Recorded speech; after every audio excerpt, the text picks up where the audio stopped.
امریکی صحافیوں کا ایک وفد سعودی عرب دورے پر گیا۔ وہ وہاں ایک ہفتہ ٹھہرا۔ اس دوران وفد کے ارکان نے سعودی عرب میں امن و امان کی صورتحال کا بغور جائزہ لیا۔ انہوں نے اس چیز کو شدت سے محسوس کیا کہ سعودی عرب میں چوری کرنے والے کے ہاتھ سزا کے طور پر کاٹ دیے جاتے ہیں۔ انہیں لگا یہ سزا سراسر زیادتی اور انسانی حقوق کے تقاضوں کے خلاف ہے۔ وفد کو یہ بھی معلوم ہوا کہ دوسرے جرائم میں مجرموں کو سرِ عام کوڑوں کی سزا دی جاتی ہے۔ امریکہ میں تو ایسی سزاؤں کا تصور بھی نہیں تھا۔ وفد کی ملاقات شاہ فیصل سے بھی طے تھی۔ ملاقات کے دوران ایک صحافی نے شاہ فیصل سے ان سزاؤں کا ذکر کیا کہ اتنی سخت سزائیں آپ نے کیوں نافذ کر رکھی ہیں؟ یہ تو سراسر انسانی حقوق کے خلاف ہے۔ صحافی کے اس چبھتے سوال سے شاہ فیصل کے چہرے پر کوئی شکن دیکھنے میں نہ آئی، بلکہ آنکھوں اور کانوں نے اس صحافی کا سوال تحمل سے سنا۔ جب صحافی اپنی بات مکمل کر چکا تو شاہ فیصل چند سیکنڈ خاموش رہے۔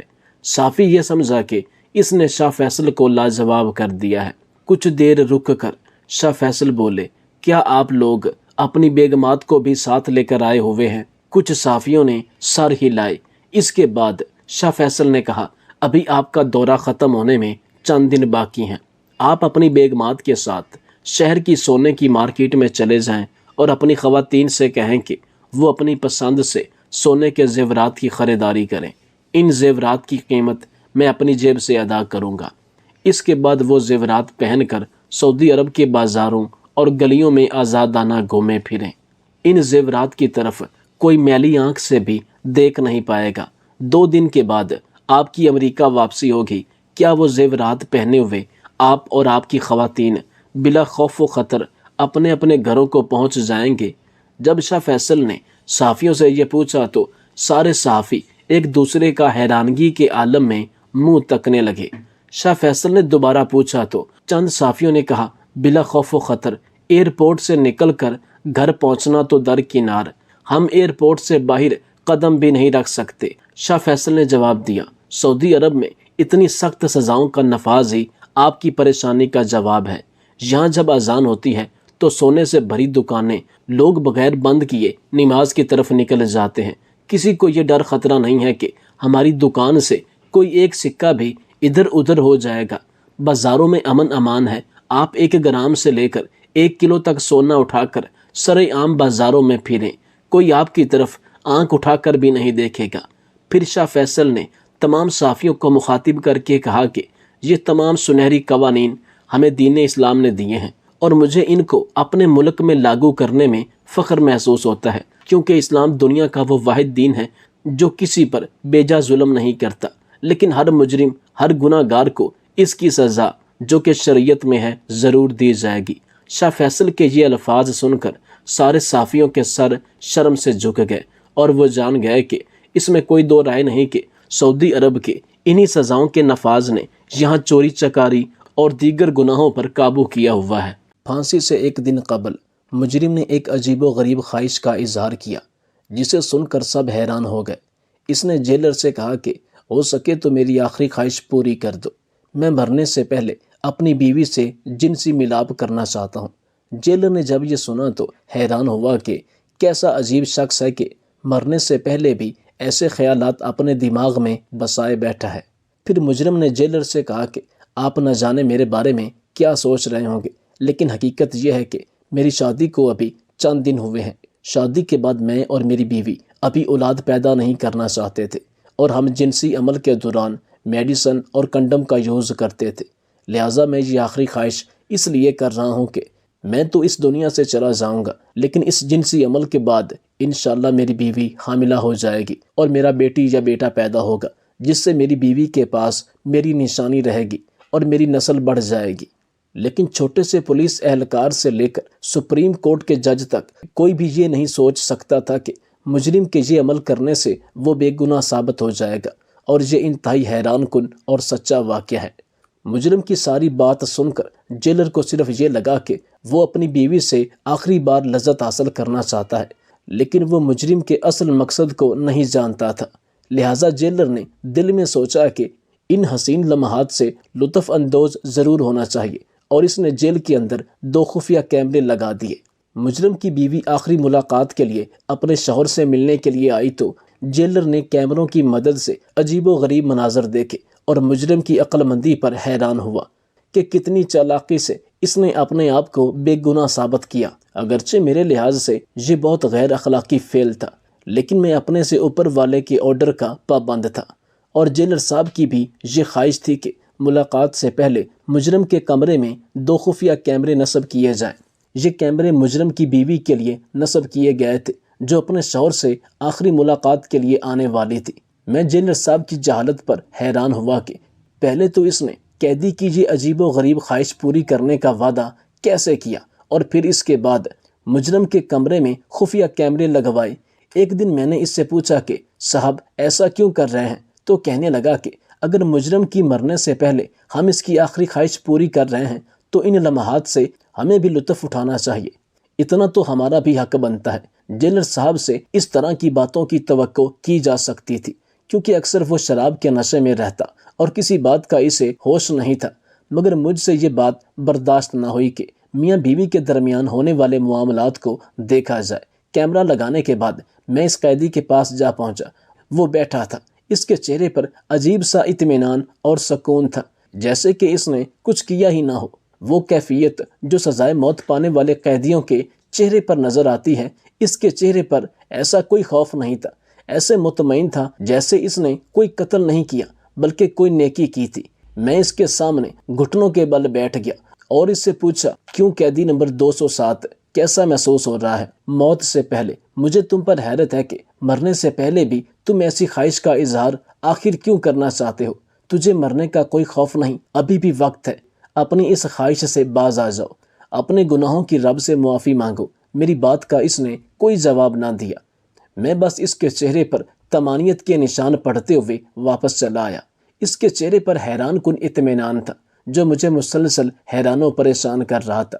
اس کی عمر تقریباً 26 سال تھی اور اس نے اپنے قریبی دوست، اپنے جگری یار کو مارا تھا۔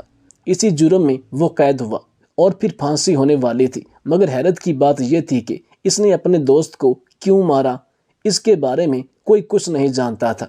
اس نے خود اس بات کا اقرار کیا تھا کہ وہ قاتل ہے اور اپنی گرفتاری خود پیش کی تھی، لیکن جب بھی اس سے قتل کی وجہ پوچھی جاتی تو خاموش رہتا، جیسا کہ اس کی زبان پر تالا لگ چکا ہو۔ عدالت میں بھی جج کے سامنے اس نے اس بات کا اقرار کیا کہ وہ قاتل ہے، لیکن قتل کی وجہ ادھر بھی نہیں بتائی۔ مقتول کے گھر والوں نے ایک ہنگامہ کھڑا کر رکھا تھا۔ ان کے مطابق ناصر کامران کا بچپن کا دوست تھا، لوگ ان کی دوستی کی مثال دیا کرتے تھے اور ان کے درمیان کبھی کسی قسم کا جھگڑا نہیں ہوا۔ کامران کی بیوی سے بھی اس بارے میں تفتیش کی گئی، لیکن اس نے مکمل کنارہ کشی اختیار کرتے ہوئے کہا کہ وہ کچھ نہیں جانتی۔ کچھ دنوں تک یہ خبر ٹی وی کی زینت بنی رہی کہ ایک قریبی دوست نے اپنے دوست کو مار دیا۔ تھوڑی دیر بعد مجھے وائرلیس پر یہ اطلاع ملی کہ مجرم کی بیوی اس سے ملاقات کرنے کے لیے آ چکی ہے۔ یہ سن کر میں بہت پریشان ہوا۔ میری پریشانی وہ کیمرے تھے جو میں نے اپنے ہاتھوں سے نصب کیے تھے۔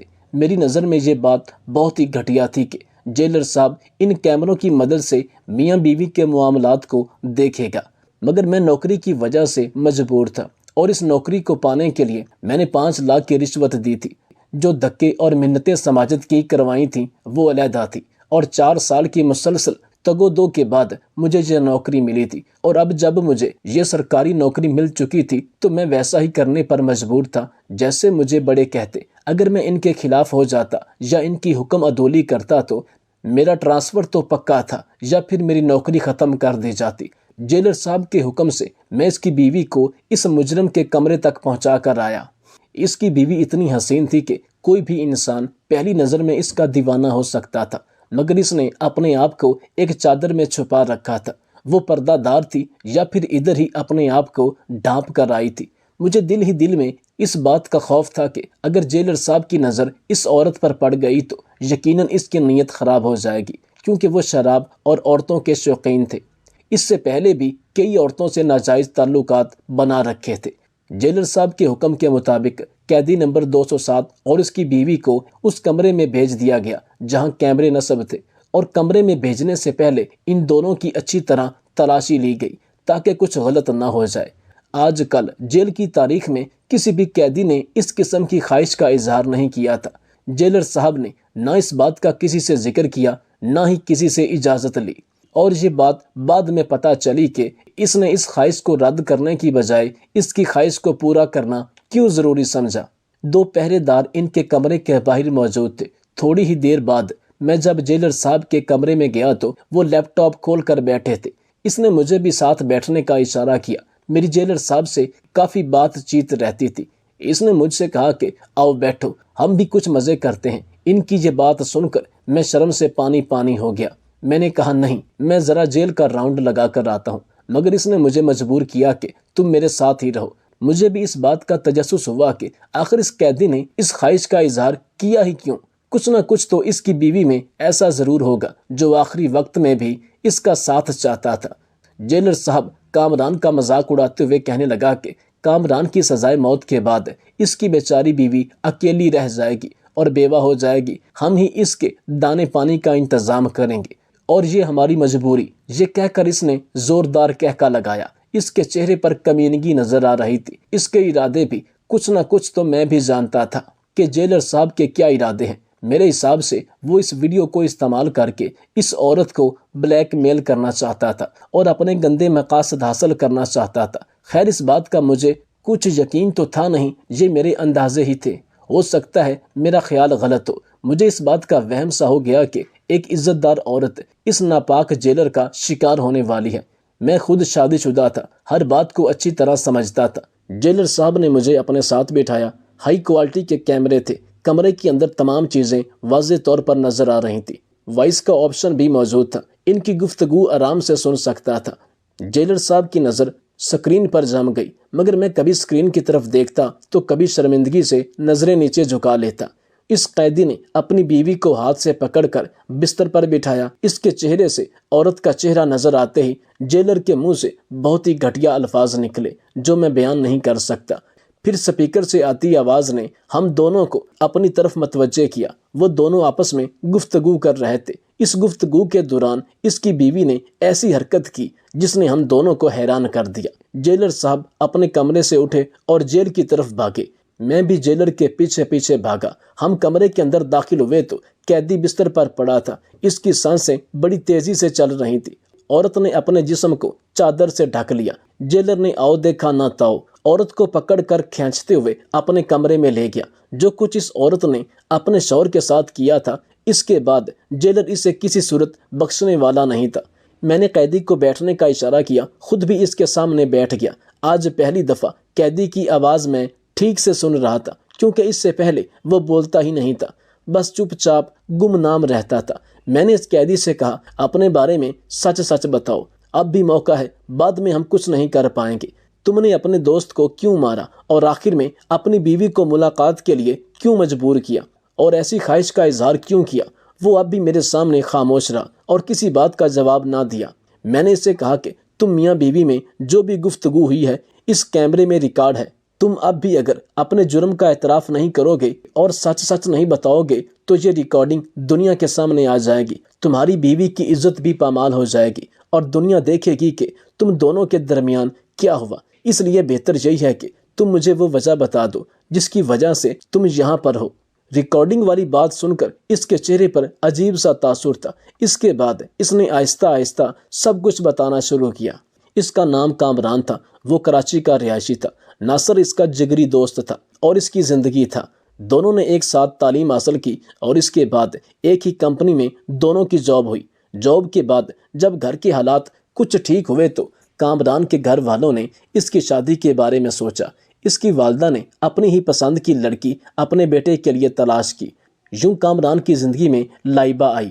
بڑے ہی دھوم دھام سے ان دونوں کی شادی ہوئی اور شادی پر سب سے زیادہ اگر کوئی خوش تھا تو وہ اس کا اپنا دوست ناصر تھا۔ لائبہ اپنے ساتھ ایک اچھی قسمت بھی لائی اور شادی کے بعد کامران کی پروموشن ہو گئی اور ناصر ادھر کا ادھر ہی رہا، کیونکہ ناصر کا دھیان جاب کے علاوہ باقی کئی چیزوں میں تھا، اس لیے اس کی پروموشن نہ ہو سکی۔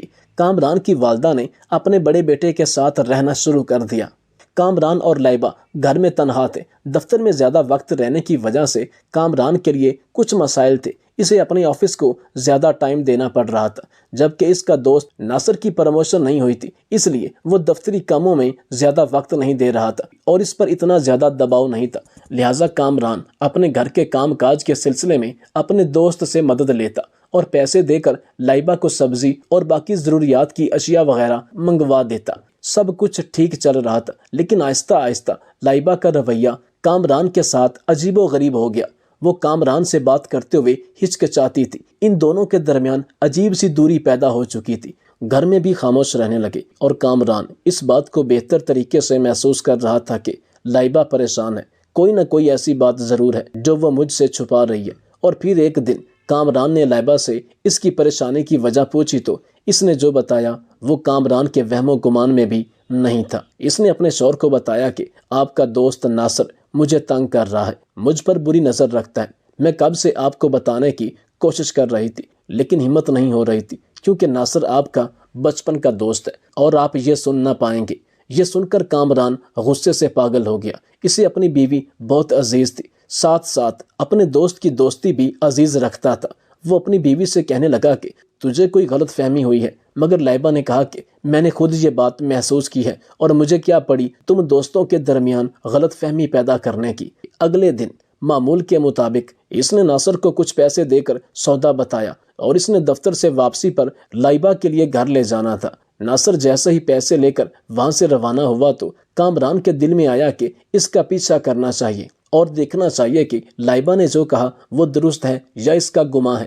وہ اپنے گھر کے دروازے پر پہنچا تو ڈرائنگ روم میں اس نے ناصر اور لائبہ کی باتیں سننا شروع کی۔ لائبہ اسے کہہ رہی تھی کہ ناصر بس بہت ہو گیا، اب تم اپنی حد میں رہو، اور ناصر اس سے کہہ رہا تھا کہ اگر اس نے اس کی بات نہ مانی تو وہ زبردستی ہر حد پار کرے گا۔ ایک لمحے میں ہی کامران کی نظر میں دودھ کا دودھ اور پانی کا پانی ہو گیا۔ اس کے سامنے ساری حقیقت آ چکی تھی۔ اب وہ یہ بات جان چکا تھا کہ لائبہ آخر پریشان کیوں تھی، اور جو لائبہ نے میرے دوست کے متعلق کہا وہ بالکل سچ تھا۔ جس دوست پر اسے بہت مان تھا، جس پر اسے بھروسہ تھا، جس کو وہ اپنے گھر بھیجتا، اس نے ہی اس کی پیٹھ پیچھے خنجر گھونپ دیا تھا۔ وہ واپس الٹے قدموں دفتر آیا اور 2 دن تک اس بات کو بھول نہ پایا۔ اس نے اپنے جگری دوست کی زندگی ختم کرنے کا فیصلہ کیا۔ جب لائبہ اپنے میکے گئی ہوئی تھی تو اس نے ناصر کو گھر بلایا تاکہ کچھ گپ شپ ہو جائے اور میرا اکیلا پن دور ہو جائے۔ اس نے ناصر کے لیے چائے بنائی اور ناصر کی پیالی میں زہر کی گولیاں ملا دیں۔ ابھی ناصر نے چائے کا ایک سپ بھی پورا نہیں لیا تھا کہ اس کی طبیعت اچانک خراب ہوئی۔ اس کے منہ سے جھاگ نکلنا شروع ہو گئی۔ کامران بہت حیران ہوا۔ وہ جو چاہتا تھا وہ ہو چکا تھا۔ ناصر کی نبض نہیں چل رہی تھی اور پھر بعد میں اس نے اپنے آپ کو پولیس کے حوالے کر دیا۔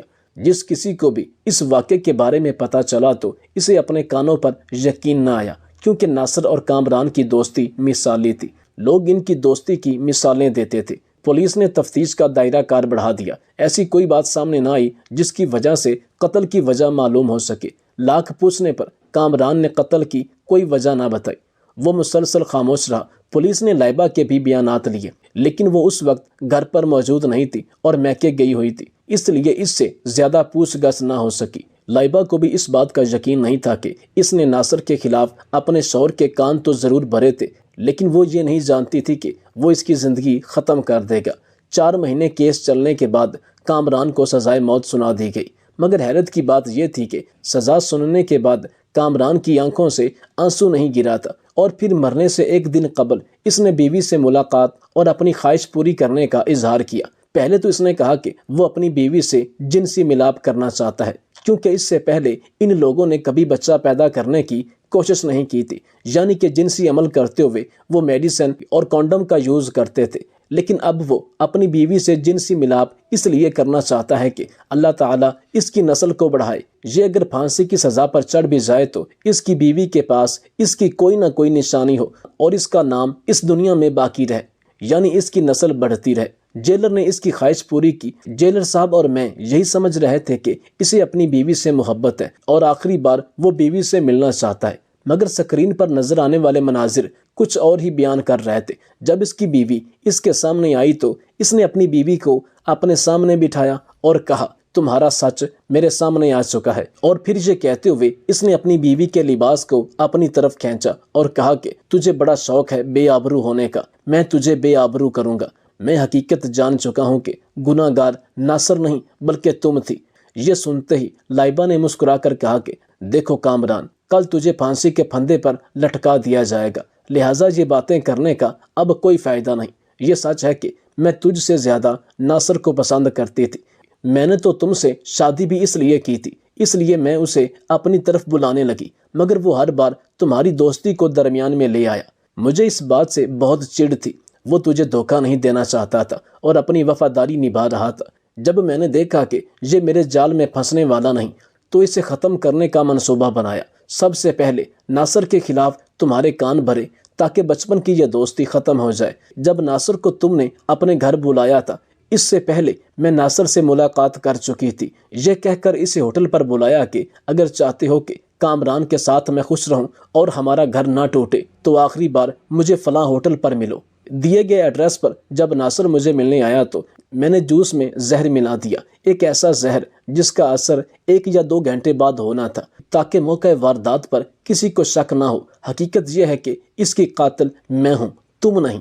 اگر اسے تو نہ بھی مارتا تب بھی اس نے مر ہی جانا تھا۔ کامران یہ سن کر ہکا بکا ہوا اور لائبہ سے کہا تب ہی میں سوچوں کہ میرے زہر دینے سے پہلے ہی اس کی طبیعت خراب کیوں ہوئی، اور ابھی تو اس نے کپ کو صرف منہ ہی لگایا تھا اور وہ مر گیا۔ پوسٹ مارٹم رپورٹ میں اس کی موت کی وجہ زہر ثابت ہوئی تھی جو کہ میں اسے دینے والا تھا، مگر میں نے تمہاری خاطر قتل کے الزام کو اپنے سر لے لیا۔ مگر جب تمہاری حقیقت سامنے آئی تب میں نے تجھے یہاں ملاقات کے لیے بلوایا۔ تو نے میرے بچپن کے دوست کو قتل کر دیا اور مجرم میں ٹھہرا۔ میں تجھے زندہ نہیں چھوڑوں گا۔ یہ کہہ کر اس نے اپنی بیوی کو مارنا چاہا۔ بیوی بھی اس پر حملہ کر رہی تھی۔ ہاتھا پائی جب حد سے بڑی تو جیلر بھاگا۔ کامران اور اس کی بیوی کے درمیان ہونے والی گفتگو لائیو ریکارڈ ہو گئی اور کسی طرح کامران کو یہ بات پتا تھی کہ ہماری باتیں ریکارڈ ہو رہی ہیں۔ اصل مجرم کون تھا اس حقیقت کا پتہ چل گیا۔ کامران اپنی بیوی کی خاطر سولی پر چڑھنے کے لیے تیار تھا، لیکن جب اسے حقیقت معلوم ہوئی تب اس نے بیوی کو بے نقاب کرنے کی ٹھان لی۔ تمام ثبوتوں کی روشنی میں عدالت نے کامران کو باعزت بری کر دیا اور لائبہ کو گرفتار کر لیا گیا۔